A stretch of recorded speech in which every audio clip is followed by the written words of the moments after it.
টি-20 বিশ্বকাপ বয়কটের সিদ্ধান্ত বাংলাদেশের। ক্রিকেটারদের সাথে আলোচনা করে ক্রীড়া উপদেষ্টার ঘোষণা। শ্রীলঙ্কায় খেলার বিষয়টি পুনর্বিবেচনার তাগিদ বিসিবির। নির্বাচনী প্রচারণায় মুখর রাজধানী সহ সারা দেশ। জনসংযোগ ও সভা সমাবেশে সরগরম পাড়া মহল্লা। সমর্থকদের মাঝে ব্যাপক উচ্ছ্বাস উদ্দীপনা।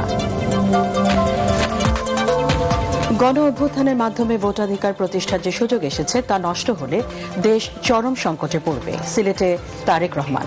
ধানের শীষকে জয়ী করার আহ্বান। নতুন লেবাসে ফ্যাসিবাদ ও ভোট ডাকাতরা ফিরে আসলে 5 আগস্টের মতো পরিণতি হবে। নির্বাচনী জনসভায় জামাতের আমিরের হুঁশিয়ারি। ক্ষমতায় এলে ইনসাফ প্রতিষ্ঠার প্রত্যয়। 3 নেতার মাজার ও ওসমান হাদির কবর জিয়ারতের মধ্য দিয়ে এনসিপির নির্বাচনী প্রচারণা শুরু। 10 দলীয় জোটকে বিজয়ী করার আহ্বান নাহিদ ইসলামের। এবং 7 কলেজ নিয়ে ঢাকা সেন্ট্রাল ইউনিভার্সিটি অধ্যাদেশ উপদেষ্টা পরিষদে অনুমোদন।